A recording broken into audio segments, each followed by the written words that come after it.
ഇപ്പോൾ കേരളത്തെ പോലെ തന്നെ തമിഴ്നാട്ടിലും അവർക്ക് വലിയ വേരോട്ടമില്ലാത്തൊരു സ്ഥലമാണ്. അത് മാത്രമല്ല, ശ്രീ അണ്ണാമലൈ അദ്ദേഹവുമായി ബന്ധപ്പെട്ടിട്ടുള്ള വലിയ അഴിമതി ആരോപണം നിലനിൽക്കുന്നുണ്ട്. ഇങ്ങനെയൊക്കെയുള്ള പല കാര്യങ്ങൾ BJP അവിടെ വളരെ വലിയ പ്രതിരോധത്തിലാണ് തമിഴ്നാട്ടിലുള്ളത്. അപ്പോൾ അതുകൊണ്ട് സ്വാഭാവികമായിട്ടും അതിൽ നിന്ന് വ്യത്യസ്തമായ ഒരു ഇപ്പോൾ നിലവിലുള്ള ഒരു അലയൻസിൽ നിന്ന് വ്യത്യസ്തമായ ഒരു ചിന്തയിലേക്ക് അവർ പോകുമെന്ന് എനിക്ക് തോന്നുന്നില്ല. അതോടൊപ്പം തന്നെ ഞങ്ങൾ നേരത്തെ ഇവിടെ ശ്രീ സുന്ദർ സാർ സൂചിപ്പിച്ചതുപോലെ ഞങ്ങളെ TVKയുടെ പ്രധാനപ്പെട്ട നേതാക്കന്മാരൊക്കെ തന്നെ ഡൽഹിയിലെത്തി ശ്രീ രാഹുൽ ഗാന്ധിയെ കാണാനും ഞങ്ങളുമായ ഒരു അലയൻസിലേക്ക് പോകാനും ഒക്കെ ശ്രമിച്ചപ്പോൾ ഞങ്ങൾ ചോദിച്ചൊരു ചോദ്യമുണ്ട്: എന്തിനാണ് ഞങ്ങൾ അങ്ങനെ വ്യത്യസ്തമായ ഒരു അലയൻസിനെ കുറിച്ച് ആലോചിക്കുന്നത്? നമ്മൾ വളരെ വളരെ ബുദ്ധിമുട്ടി നിന്ന സമയത്ത് ഏറ്റവും കൂടുതൽ സഹായം, അതോടൊപ്പം തന്നെ ഏറ്റവും കൂടുതൽ പിന്തുണ ശ്രീ രാഹുൽ ഗാന്ധിക്ക് നൽകിയ വ്യക്തിത്വമാണ് ശ്രീ സ്റ്റാലിൻ എന്ന് പറയുന്നത്. അപ്പോൾ അദ്ദേഹത്തെ പോലെ ഒരാളുമായിട്ട് അവിടെ ജയിക്കുകയോ തോക്കുക എന്നുള്ളതല്ല, മറിച്ച് നമ്മൾ മുന്നോട്ട് കൊണ്ടുപോകുന്ന ഒരു കാഴ്ചപ്പാടുണ്ട്. നമ്മൾ മുന്നോട്ട് വെക്കുന്ന സെക്യുലറിസം പോലുള്ള കാഴ്ചപ്പാടുകളുണ്ട്.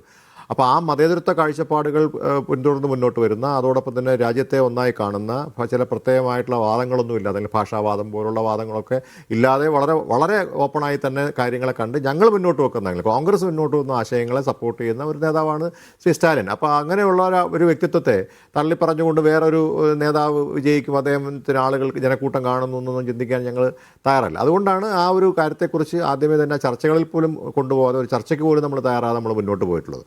എന്തായാലും ഒരു കാര്യമുണ്ട്, ഇത്തവണ DMK അവിടെ തുടർഭരണം ഉണ്ടാകും എന്നുള്ള കാര്യത്തിലൊരു സംശയമില്ല.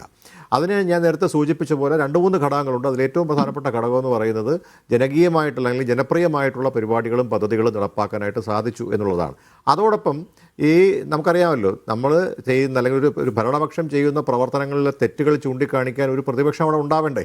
അവിടെ പ്രതിപക്ഷം എന്ന് പറയുന്നത് ഉണ്ടായിട്ടില്ല എന്ന് മാത്രമല്ല, അവർക്ക് ക്രിയാത്മകമായി പ്രവർത്തിക്കാൻ പോലും കഴിഞ്ഞിട്ടില്ല എന്നുള്ളതാണ് യാഥാർത്ഥ്യം. അപ്പോൾ അത്തരത്തിൽ അങ്ങനെ ആ സംവിധാനം DMK അവരുടെ സംഘടനാ സംവിധാനം വളരെ കാര്യക്ഷമമായിട്ട് ഉപയോഗപ്പെടുത്തുകയും എല്ലാ കാര്യങ്ങളും വളരെ കൃത്യമായി തന്നെ, അതുമാത്രമല്ല നേരത്തെ ഇവിടെ സുന്ദർ സൂചിപ്പിച്ചതുപോലെ ഡീലിമിറ്റേഷൻ പോലുള്ള ഇഷ്യൂസ് വന്നു കഴിഞ്ഞപ്പോൾ അത് വളരെ കൃത്യമായി തന്നെ ക്യാഷ് ചെയ്യാനായിട്ട് DMKക്ക് സാധിച്ചിട്ടുണ്ട്. ഞങ്ങളും അത് വളരെ കൃത്യമായിട്ട് തന്നെ ഉപയോഗപ്പെടുത്തിയിട്ടുണ്ട്. കാരണം അവിടെ കൃത്യമായിട്ട് ആളുകളോട് ഈ കാര്യങ്ങൾ എത്തിച്ചു കൊടുക്കാൻ ആ സമയത്താണല്ലോ ഇത് വരുന്നത്. തെരഞ്ഞെടുപ്പിൻ്റെ ഒരു മൂർധാന്യാവസ്ഥയിലാണല്ലോ ഡീലിമിറ്റേഷൻ്റെ ഇഷ്യൂസ് അവർ കൊണ്ടുവരുന്നത്. ബംഗാളിലും ഇത് കൊണ്ട് അതാണ് ഇവിടുത്തെ നമ്മുടെ ഇന്നത്തെ ഇപ്പോൾ 85% തമിഴ്നാട്ടിലെ, 91% ബംഗാളിലെയും അവിടുത്തെ വോട്ടിംഗ് പെർസെൻറ്റേജ് ഏറ്റവും പുതിയ കണക്ക് പുറത്തു വരുന്നതാണ് ഞാൻ മനസ്സിലാക്കുന്നത്.